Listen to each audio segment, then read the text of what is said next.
नमस्कार, जय महादेव। मैं हूँ एस्ट्रो जरकेशा शर्मा। आप सबका बहुत बहुत स्वागत है मेरा यूट्यूब चैनल ज्योतिष टॉक। मेरे चैनल को सब्सक्राइब करना, लाइक करना, शेयर करना बिल्कुल ना भूलें और बेल आइकन तो जरूर दबा दीजिएगा। वीडियो की नोटिफिकेशन आपको प्राप्त हो जाएगी। हमने आपसे बोला था कि मैं आपको ऐसा उपाय बताएंगे कि आप चाहते हो कि मुझे मकान इस जगह बनना है, भाई जमीन लेनी है। अब ये सारी चीजें मैं बता दूं कहते हैं, तो ये चीजें मैं आपको बता रही हूँ क्योंकि ये बहुत अच्छा है, कारगर यानी आप लोगों के लिए बहुत ज्यादा कार्य सफल हुआ है। तो यहाँ मैं बताना चाहूंगी कि ये नवरात्रि चल रहे हैं। इस नवरात्र में जो लोग अष्टमी पूज रहे हैं, जो लोग नवमी पूज रहे हैं, उनके लिए मैं बताना चाहेंगे आप जो हवन करें, पूजा पाठ करें, तो आप जो है जिस जगह को आप पसंद करते हैं कि मुझे इस जगह अपना मकान बनाना है, इस जगह मुझे जो है अपना भूमि खरीदनी है, तो वहाँ की मिट्टी ले आइएगा। कोई घर आपको पसंद है वहाँ का ईंट ले आइएगा, नई ईंटें ले आइएगा, और वो भी ईंटों के ऊपर आपने हवन कुंड रखना है। बाद में उस ईंटों में से एक ईंट जो नई सी आपने रखी है उसको आपने कहाँ रख देना, बाकी जो जिसपे हवन किया है उसको आपने, जो हमारे गमले हैं, मान लीजिए आपने गमले वहाँ पर तुलसी के रखे तो वहाँ पे रख सकते हैं। तो आप एक नई ईंटें जिसके ऊपर आप जो है अच्छे से लाल रंग का कपड़ा लपेट लीजिएगा, और उसके बाद जो है उसको तिलक विलक हल्दी और कुमकुम से तिलक करके उस ईंटे की पूजा करके उसके ऊपर आपने क्या करना है, तुलसी का पौधा रख देना है। अगर आपको लगता है कि कपड़ा खराब हो जाएगा तो पन्नी चढ़ा दीजिएगा, ठीक है। अब जो है उसके पास में बाकी जो हवन कुंड के नीचे जो आपने जो ईंटें रखी हैं, उस ईंटों के ऊपर आपने हवन कुंड रखा है, वहां की थोड़ी सी मिट्टी भी ले आइएगा, वो भी जो है उस हवन कुंड के नीचे थोड़ा सा आपने रख देना है। और ये कामना करना है कि मुझे, हे महारानी, मैं इस जगह अपना मकान बनाना चाहता हूँ या चाहती हूँ, या अपने इस जगह की भूमि लेना चाहती हूँ या लेना चाहता हूँ। ऐसी कामना के साथ में जब माता रानी की सारी पूजा कंप्लीट हो जाए तो पंडित के द्वारा वहां पर वास्तुदेव की एक पूजा जरूर करवा लीजिएगा। वास्तुदेव का आह्वान करके संकल्प लेके, और जो ईंटें जिसके ऊपर आपने ये पूजा आराधना की है वहां पर आपने वो संकल्प लेके रख देना है। उसके बाद संकल्प और वो ईंटें एक साथ संकल्प को बांध के रख दीजिएगा। ईंटें भी आपने एक जगह अच्छी ऐसी जगह रख दीजिएगा साल भर तक के लिए।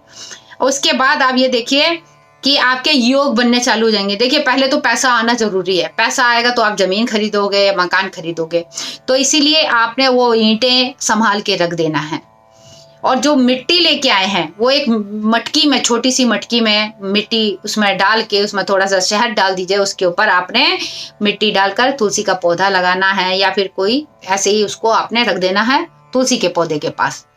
आप यकीन मानिए साल भर के अंदर ऐसे योग बनने चालू हो जाएंगे। जो आपने नई ईंटें लेके आए थे जिस घर से, जिस जगह से, जहाँ की मिट्टी लेके आए थे, वो सारी चीजें जब आपका सारी चीजें कंप्लीट हो जाए तो उसके आसपास या उस एरिया में आपको मकान या आपको भूमि मिलती है तो आप जरूर, यानी चाहे भी जैसे हमारा भाग्य हमारा होता है कि भाई आपको बड़ी मांगी थी मगर चलो ठीक ठीक मिल गई, तो ऐसी चीजें जो है आपको कंप्लीट में होती हुई दिखाई देगी।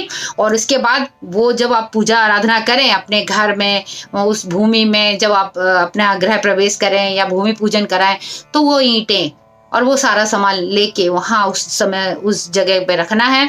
और सारी पूजा वगैरह कंप्लीट करने के बाद उसको उसी घर में कहीं पे भी उस ईंटे को वहाँ पर, चाहे उसकी जो आपने तुलसी का पौधा बनाना तो उसकी एक दीवार सी बनवा दीजिएगा, या कुछ ना कुछ उसका कहीं ना कहीं इस्तेमाल जरूर करवा दीजिएगा। यकीन मानिए, एक तो वो ईंट जो गई है, जो मिट्टी जो गई है, वो आपके उस जगह को और भी ज्यादा सफल बनाएगी। उस मकान से मकान बनेंगे, उस जगह से और भी जगह आपकी बनेगी। ये सारी चीजें आपने नवरात्रि में अष्टमी और नवमी वाले दिन ही करनी है। उससे पहले आप ये सारी चीजें ले आइएगा। मंगलवार के दिन नहीं करनी है, याद रखिएगा। मंगलवार के दिन भूमि फिर उसके बाद कभी नहीं खोदना नहीं है। भूमि नहीं खोदेंगे, भूमि पर कुछ गाड़ेंगे नहीं, ना चक्कू ना खुरपी कुछ भी नहीं लगाएंगे। मंगल आपका अच्छा होना चाहिए। और शनिवार के दिन मजदूरों में आपने कुछ ना कुछ खाने पीने की वस्तुएं बांटते रहिए। गाय को गुड़ रखकर रोटी या खाली गुड़ दे दीजिए या रोटी दे दीजिए। ये सारी चीजें जो है आपके मकान के योग बनाएंगी। यदि आप ऐसे करते हो तो देखना जल्दी साल भर के अंदर आपके मकान के योग बन जाएंगे। अगर मेरा वीडियो आपको अच्छा लगे तो लाइक करना, सब्सक्राइब करना, शेयर करना बिल्कुल ना भूलें। और साथ ही कहेंगे हमारे साथ अंत तक जुड़े रहने के लिए आप सभी का दिल से धन्यवाद। और अगले वीडियो में एक अहम जानकारी के साथ में आपसे फिर मुलाकात करते हैं। तब तक के लिए मैं एस्ट्रोलॉजर कृष्णा शर्मा आपसे चाहती हूँ इजाजत, मुझे दें इजाजत। हर हर महादेव।